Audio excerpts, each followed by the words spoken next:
नमस्कार बहन और भाइयों। इतिहास की ज्ञान सागर में आपका एक बार फिर से स्वागत है। ये जो वीडियो जो बनाई जा रही है ये इंडिया अर्थात भारत इसका दूसरा भाग है। इससे पहले भाग में हमने बताया था कि भारत का तो इतिहास अति प्राचीन है और अरबिंदो ने उसके बारे में कहा था और उसमें बताया कि पुराणों में उसका जिक्र है। पुराणों में तो बताया गया है कि सारे संसार की जननी ही मात भारत है और इसीलिए भारत को विश्व गुरु बताया गया था। सातों महाद्वीप भारत में ही पृथ्वी के पुत्रों ने निर्माण कराए थे, यानी कि उन्होंने ही उसका सारी व्यवस्था कराई थी कि भाई यहां से यहां तक सीमा इसकी, यहां से यहां तक इसकी। उसके बाद में मैंने बताया कि ऋग्वेद में सप्त सिंधु का जिक्र आया है और भारत का भी जिक्र है। वैसे तो सप्त सिंधु ही है। उसके बाद में आगे हम चलें तो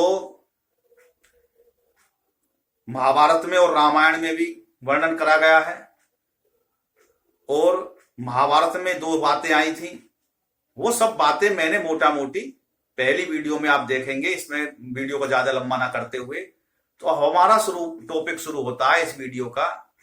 वो ये है कि भारत को इंडिया शब्द कहां से मिला, यानी कि इंडिया शब्द कहां से आया।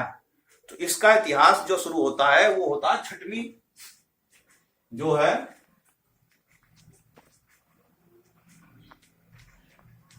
शताब्दी ईसापूर्व को क्या बोलते हैं, सम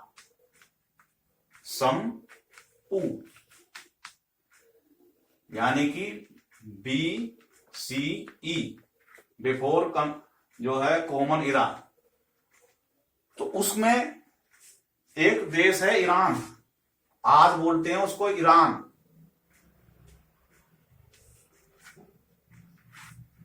ईरान को पहले बोलते थे फारस।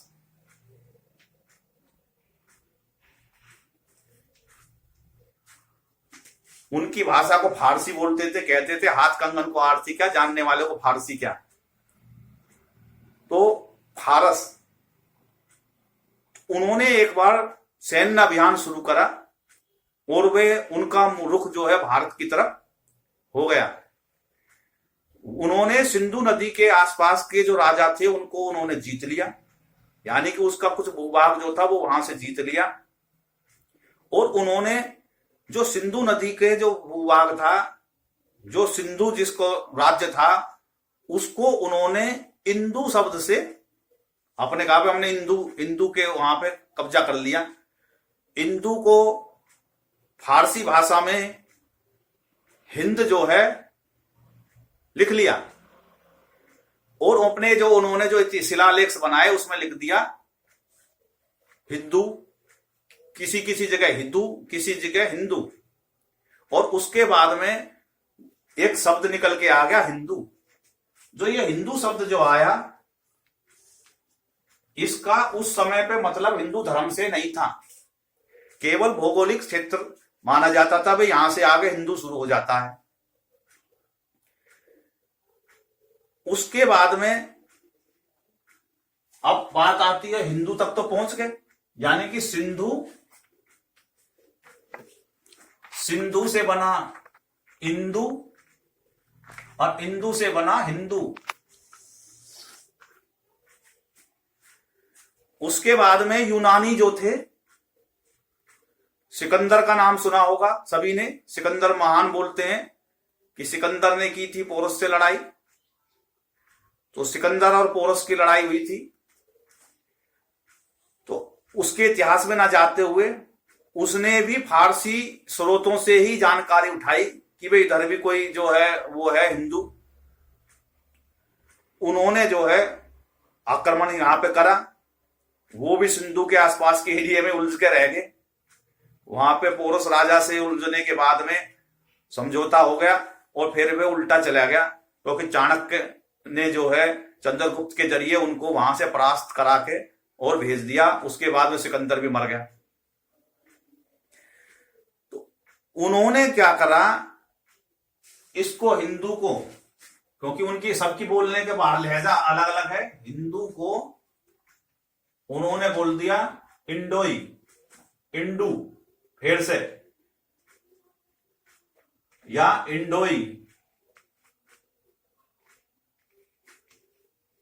इंडो ई, ऐसे इंडोई जो है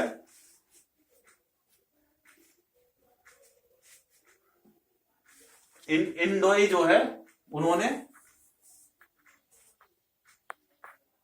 इंडो ई, इस तरीके से उन्होंने उसको इंडोई, और इंडोई से इंडी के चला, और इस प्रकार से उन्होंने अपने उसमें किताब में हिंदू का शब्द बन गया। क्या बन गया?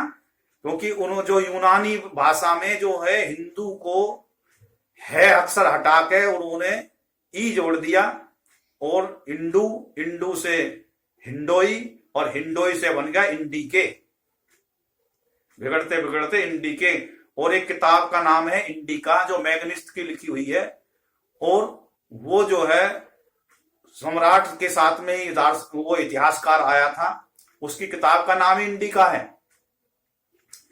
इस तरीके से इंडिया शब्द पड़ गया, यूनानियों के माध्यम से ये इंडिया पड़ गया। उसके बाद में नंबर आता है, यानी कि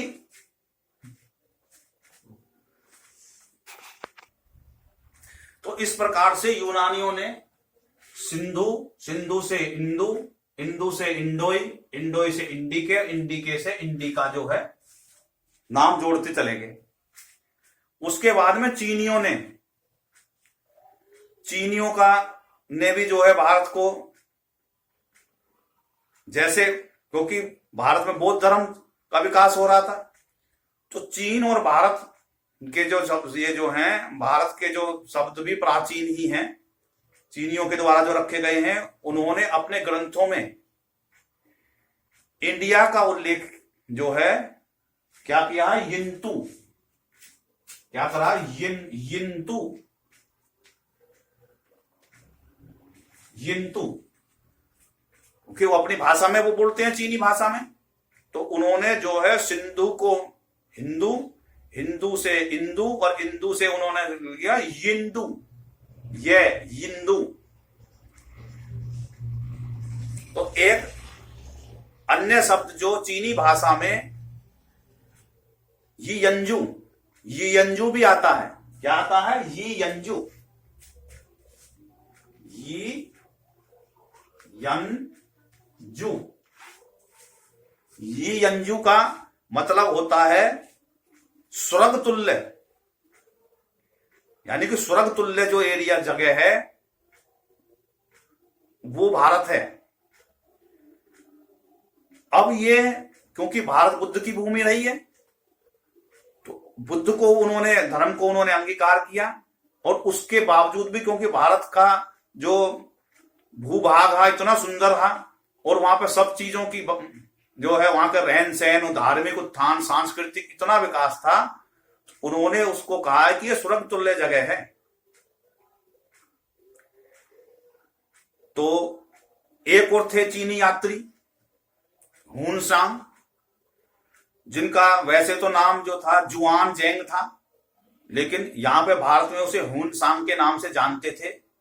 वो भी यहां पे आया, और उसने जो है 17 साल यहां व्यतीत करे, और उसके बाद में यहां से जब वो यहां से गया, यहां जब रहा, तो भारत के बहुत से विद्वानों से, राजाओं से संपर्क में आया, और वहां पे उनका जो है वो एक तरह से निवास करा उनके वहां पे अतिथि बन के। यहाँ पे वो उस समय तक्षशिला विश्वविद्यालय बहुत जो है विकसित थी, वहां वो गए, वहां वो पढ़े भी, अध्ययन करा, और उसके बाद में अपने शास्त्र यहाँ से शास्त्रों जो उनको ले गए, फिर वहां चीन में जाके उनका अनुवाद करा। तो उन्होंने भी ये जो है ये सातवीं, ये तो बातें मैं कर रहा था, वे तो थी सासापू की, ये है इसी जो कॉमन इरा है उसमें जो 7वीं सदी है उसकी बातें हैं। जो ये चीनी यात्री भारत में आए तो उन्होंने भी भारत के बारे में काफी कुछ कहा कि भारत के क्षेत्र के बारे में, और उनकी काफी बड़ाई की अपने वहां पे जाके। इस प्रकार से मैंने जो है बताया कि भाई विदेशियों के जरिए यहाँ पे जो है इंडिया का शब्द जो है आया। और इसके बाद में बात आती है हिंदुस्तान कि भाई ये हिंदुस्तान जो है